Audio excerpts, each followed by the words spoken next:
kita sharing mengenai UDR kembali ya.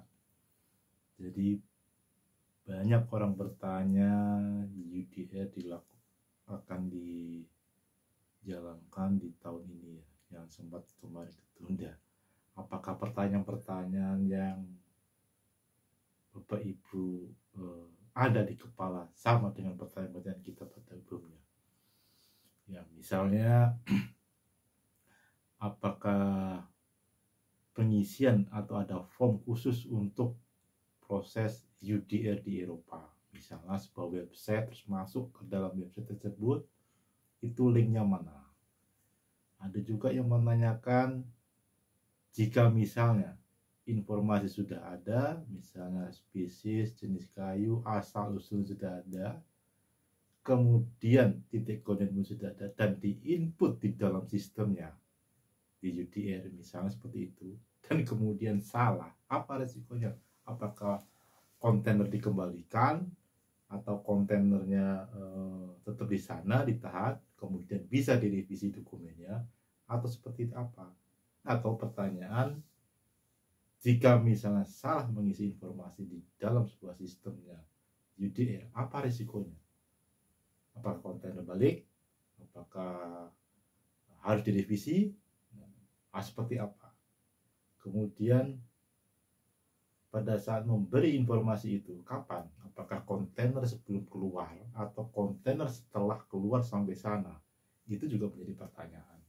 Ini banyak yang para pemain furnitur terutama yang akan ekspor ke Eropa masih bingung.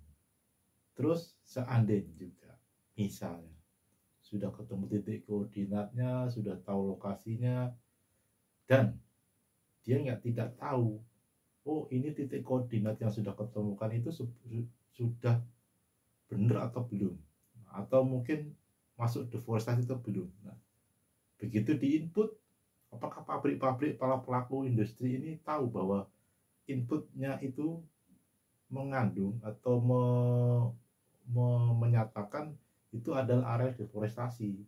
Nah, setelah dicek di Eropa, ternyata area deforestasi. Apa yang harus dilakukan? Ini juga menjadi kendala di dalam pemahaman UDR tersebut. Nah, misal karena bentuknya poligon, mengisi apakah di dalam satu kontainer itu berasal dari beberapa hutan, misalnya satu kontainer kirim jenis invoice, nah ada mungkin ada kayu jati, ada kayu mahoni dan sebagainya. Terus kemudian titiknya ini kan beda-beda, asal dari bahan bakunya kan beda-beda.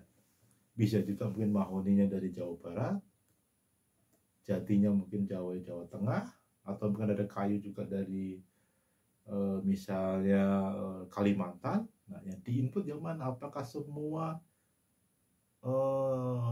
titik di dalam asal bahan baku diinput atau salah satunya? Nah, ini yang juga menjadi pertanyaan. Kemudian pada saat menginput, revisinya bagaimana jika misalnya salah? Nah, ini saya coba sharing pertanyaan-pertanyaan yang sering dan terjadi di para pemain furnitur setahu saya. Jadi memang informasi ini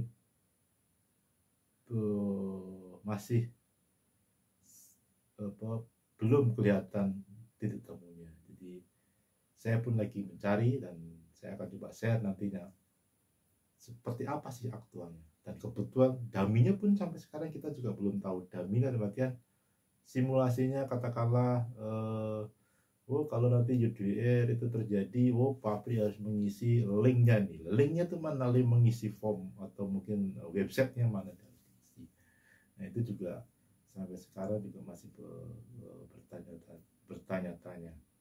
Kemudian apakah informasi misalnya arealnya sama, tebangnya sama, itu juga jadi masalah nanti di Eropa. Artinya ke poligonnya sama, kemudian kirim lagi poligonnya tetap sama, kirim lagi poligon sama, karena memang areal itu ke areal tebangan atau harus beda-beda. Areal di sini ditebang, areal di sini ditebang, areal di sini ditebang. Apakah efeknya beda terhadap regulasi di UDR itu.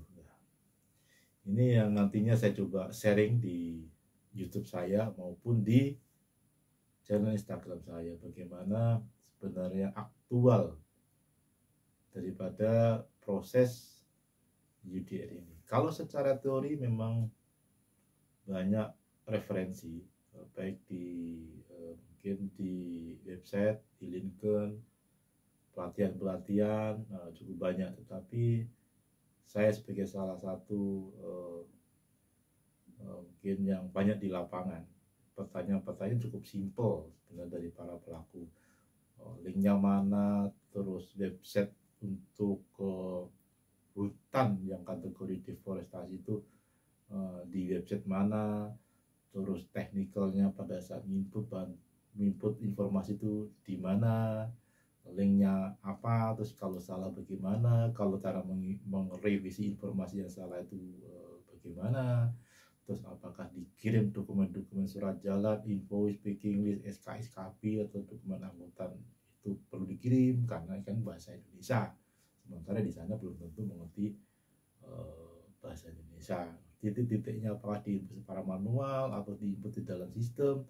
Manual dalam artian ada linknya di si manual, atau memang ada sistemnya yang input secara otomatis, tinggal klik saja. Ini yang jadi pertanyaan yang cukup banyak. Apakah pertanyaan dari saya sama dengan pertanyaan dari Bapak Ibu sekalian? Jika sama, mari kita cari jawabannya dan akan saya coba share nanti ke depannya. Salam.